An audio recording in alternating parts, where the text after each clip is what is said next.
Yo, yo. Yo, what's good? I guess I've wanted to have this conversation for a while. It's been several years that this has been topic of hip hop conversation. And that's your boy P. Diddy. That's your boy P. Diddy. It ain't my boy, but it's y'all's boy. Cause I don't know him. And I'm kind of glad this is starting to be addressed. And I'm gonna be here for a good time, not a long time. I ain't gonna waste y'all's, you know what I'm saying? But P. Diddy has responded to Mace. If you don't know who Mace is, look up who Mace is because he was signed to Bad Boy. And back in the days, More Money, More Problems, if you know that record, with Mace, Biggie, P. Diddy, you know. And Mace has talked about being screwed from P. Diddy's contract-wise for the longest. So let's do the Breakfast Club thing.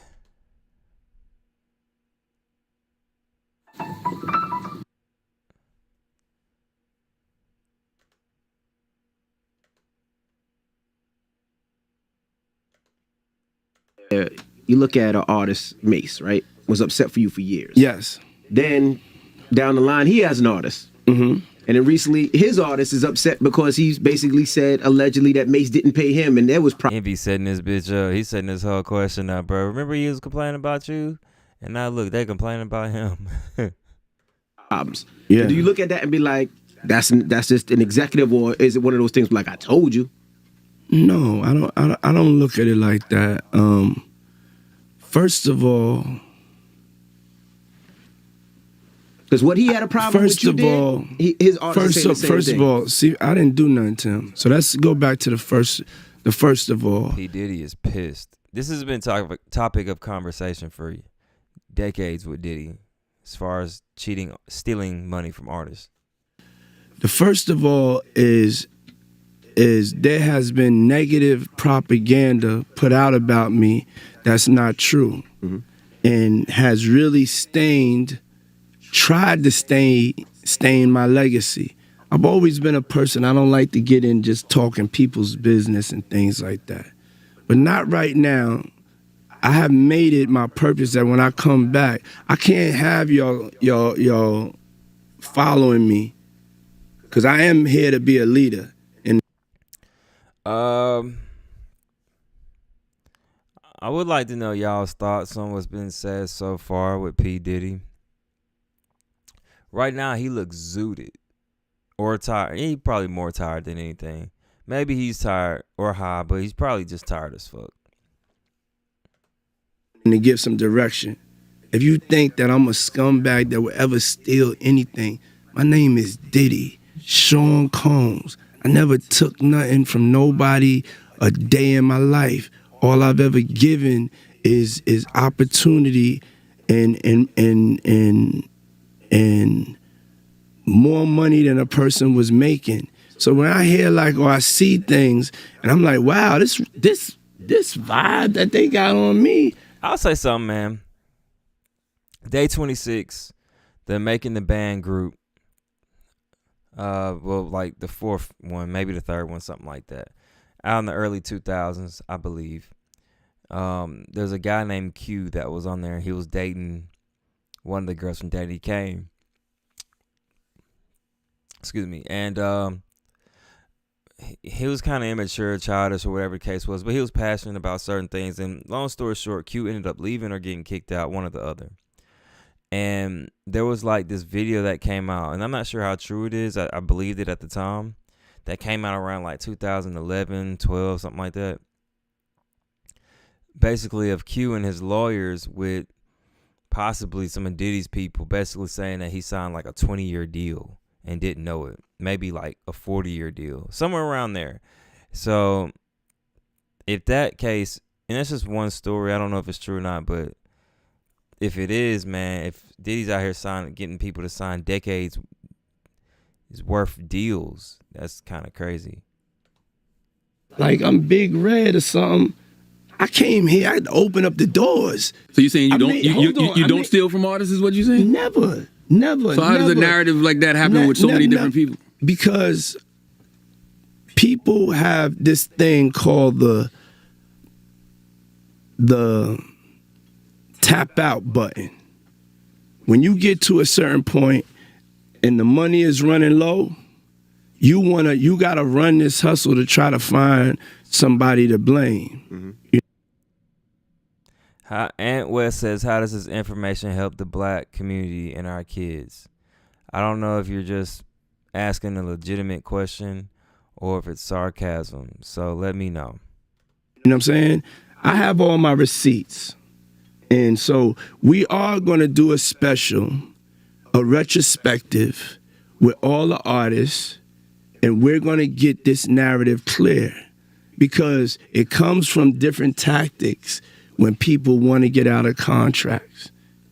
And a lot of people that speak on this, y'all don't know the business, y'all don't know what y'all are talking about. So it's going to be a teaching moment of love because it is important. I feel, fight for your reputation. Mm-hmm. It's very true. A lot of people who's from the outside in don't really know how business works, how label contract works, and even people that do, there's so much jargon used, you really don't even understand what the fuck you're reading a lot of times. Lawyers don't either. Sometimes you gotta get multiple lawyers and all this other shit. Contracts are difficult on both ends. So if Aunt West is being serious about their question and not sarcastic, we need to teach our kids, first of all, to read your contract. And then secondly, how do I go about negotiating? If you have leverage to negotiate, basically if you're popping and the label sees you as valuable. If the label doesn't see you as valuable, you can't negotiate. They'll just leave. They know you need them. If you are popping, you got to be popping enough. The label has to feel threatened that you'll sign with somebody else. So then you negotiate. That's where you start. And another thing, never take the label's lawyers. They work for the label. I'm going to fight for my reputation. I'm going to fight for the honorable man I am, the righteous king that I am. I'm not perfect. You know what I'm saying? There could have been an accountant mess up on this one or that one, things that happen. Shout out to Daniel Ketchum. I appreciate it. In the business, but me actually, like, I'm running a hustle to get money. I started delivering papers at 12 years old. I was a millionaire when I was 19. You know what I'm saying? And so I will be making sure that the truth comes out because that's not. Diddy's trying to save face. I want people to understand as an artist, when it comes to contracts and negotiations, feeling like you've been screwed and all these different things, every artist situation is different. You got to know what type of artist you are, how people view you, and what's your goal. If you're just trying to get a quick lick and go, sure, sign your contract, get a big advance, be stuck in a slave deal, probably won't bother you. You know, if you're just trying to get a quick lick, it's all cool, man. You know, sign whatever they give you. Still negotiate maybe, but, you know, sign whatever they give you.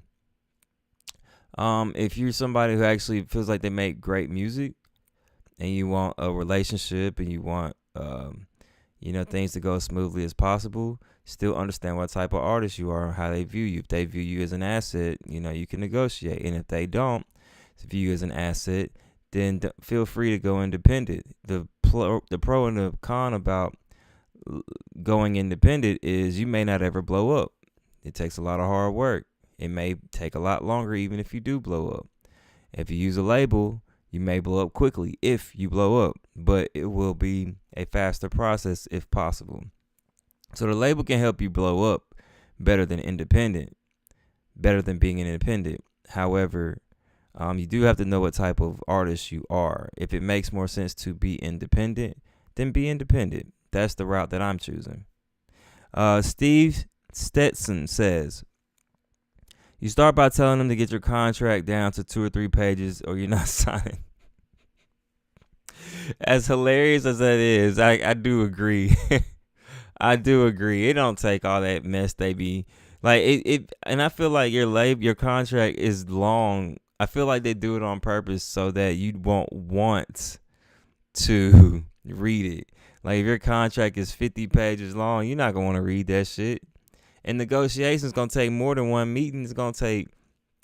This is how I'm gonna do mine. By the way, I'm in the industry. I just left the Snoop Dogg movie, so I know a little bit what I'm talking about. Not a lot, but just a little bit.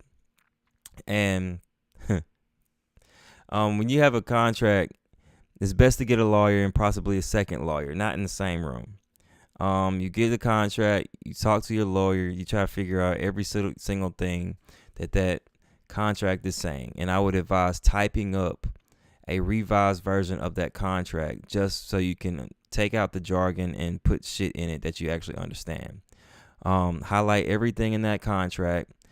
If it's page 10, section C, when you type out your own contract, put page 10, section C, and what it actually means in English, and keep going through there. And then you go negotiate, you go talk to the label if you're correct on your hypothesis on what each section means. They'll tell you yes or no, and then you go to another lawyer to make sure you haven't got any false information from the first lawyer. It's a big ass motherfucking circle and shit like that. Daniel Ketchum says, it's long so you skim, not read. Exactly. It's long on purpose. It's long on motherfucking purpose. It's welcome to the game, baby. Welcome to the motherfucking game. Hip hop music industry where black people fuck themselves over. We fuck over our own people. Let's go and steal from each other. Diddy says, I give y'all opportunities, I give y'all money, and when the money dries up, y'all start backstabbing him. And I'm going to be honest with you, personally.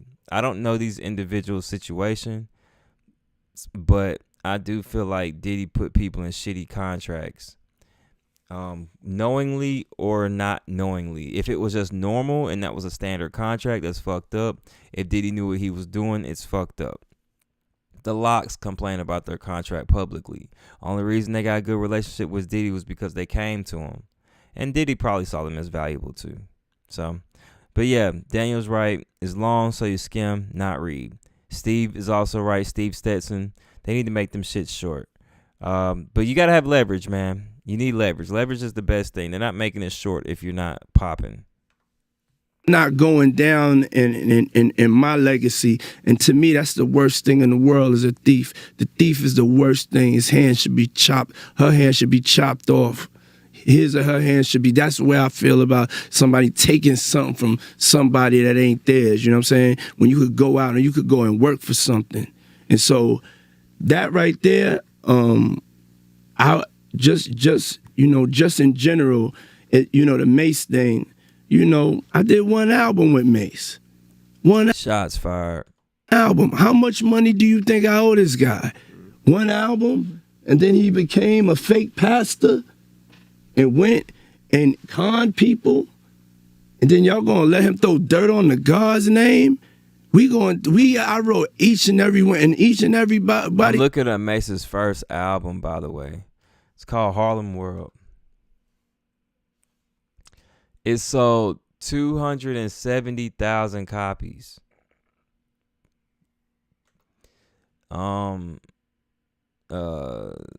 Sales.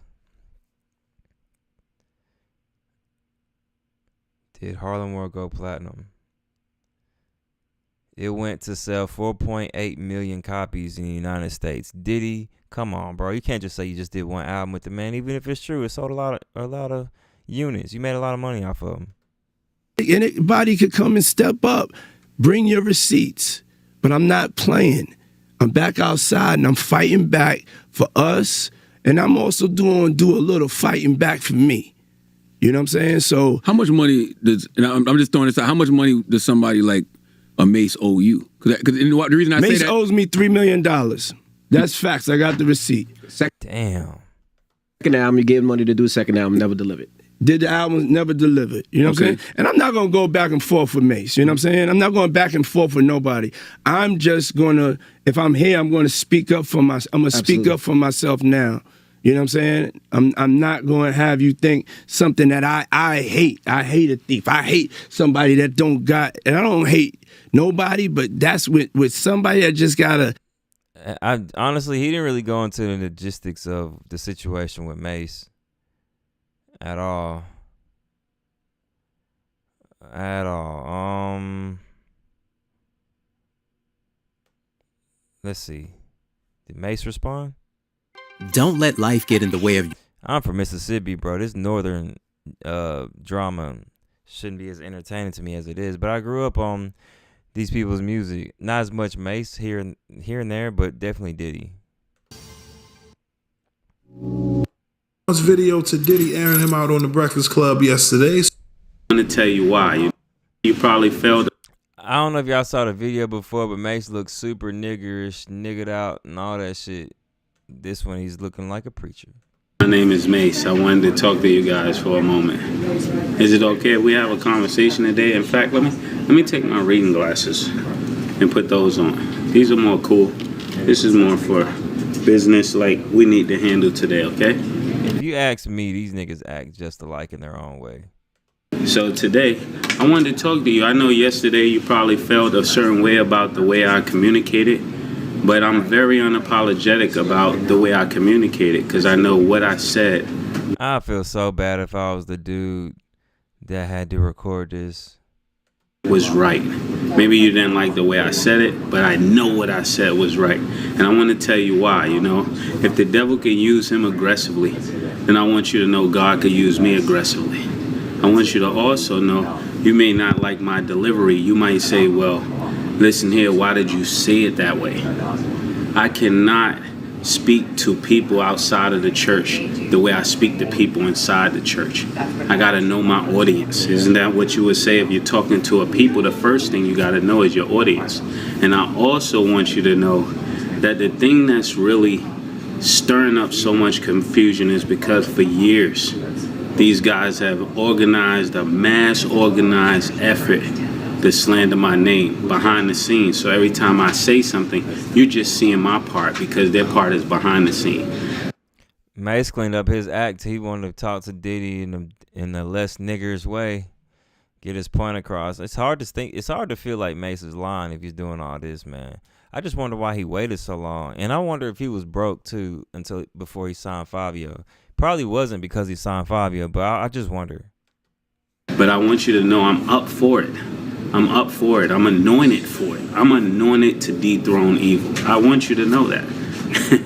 So don't be worried for me. If anything, pray for me. Pray for the things that you don't understand, because I know there's a big misunderstanding between you. The first thing that comes to my mind is about how in Proverbs 18 and 17, the Bible talks about how you can hear one side and it seems right until you hear the other side, until my boy pulled the Bible out on this nigga with preacher mode. it's cross-reference. Diddy said he was a fake ass preacher. I wonder if that's kind of true. You don't know that so much of the truth has been missing from what you've been informed about. The second thing I want to talk to you about is the story about Isaiah 40. What is that? Isaiah 50. I ain't gonna lie. I'm having a ball listening to this nigga pull out scriptures on this nigga. 4 and 17, where the Bible talks about in Isaiah that I'm sorry for pausing again, bro, but that shit is hilarious, bro. That nigga called you evil, bro. Before you take offense to anything if someone calls you evil, that should be the most disrespectful shit you should ever hear, bro. no weapon formed against me shall prosper. So if you see me being aggressive, it's because I know no weapon formed against me shall prosper. But isn't it sad that that's the only part of that scripture people understand? The very next statement in that scripture, and it is loaded with content, it's loaded with revelation, but the very next part of that scripture says, and if any man or any tongue rise up against you, you shall refute it. And that's what I did. He said, this crazy soliloquy. Daniel Ketchum says facts. Absolutely. Something, and I refuted it. I pulled it down because I knew it wasn't the truth. And I dealt with him as aggressively as he has chosen to deal with me. Another thing I want to tell you, the third but not last thing. Think about this. I went through every step on how to deal with him. Every step on how to deal with Puff biblically. I dealt with him biblically. That's why I felt aggressive about it. I felt like I did not. My nigga talking to this nigga like he Lucifer. have to change my strong approach because number one, I went to him as a brother when things were not right. Secondly, I went to him with a witness. That was Rodney Jerkins. Like the Bible says, if you don't get it right with him, go back to him with. Joe Budden mentioned Rodney Jerkins before too. I'm not up on my hip hop like I should be, but I want to know who this person is. I've seen this nigga face before.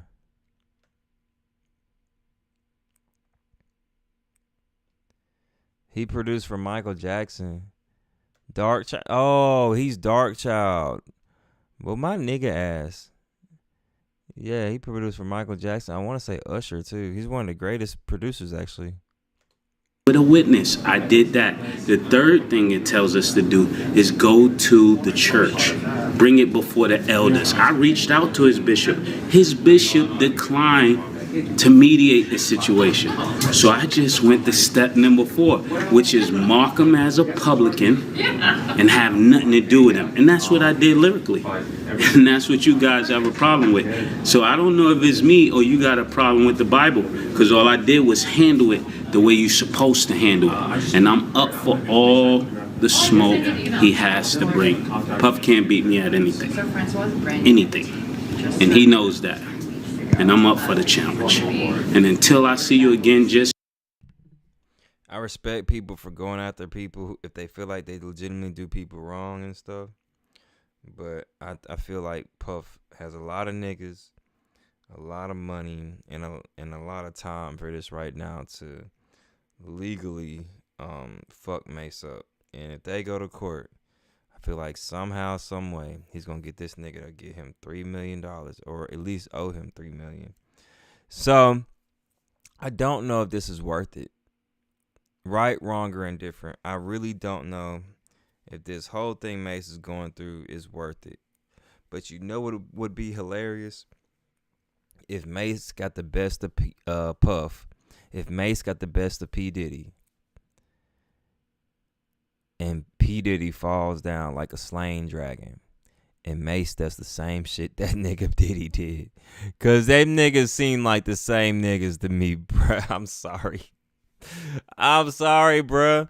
I don't trust Mace. I don't trust Mace no more than I trust Diddy, bruh. I don't trust, really you shouldn't trust anybody, especially these celebrity people. They're making money off of people. Most rich people are making money off of people. Y'all do know that, right? Like, stocks is involved with people. These people do speeches. They get you to pay for the speeches. Music, athletics. People are getting paid from people. So you got to learn how to, the art of finesse, man. And I do think there's a lot of finesse going on. But we're going to stop it here, man. You know, I enjoyed talking to y'all. Shout out to Daniel Ketchum. Shout out to Steve Stretson and Ant West. I fuck with y'all. I'm not sure about Ant, bro. I don't know if he was being funny or not. But love to you too. Deuces.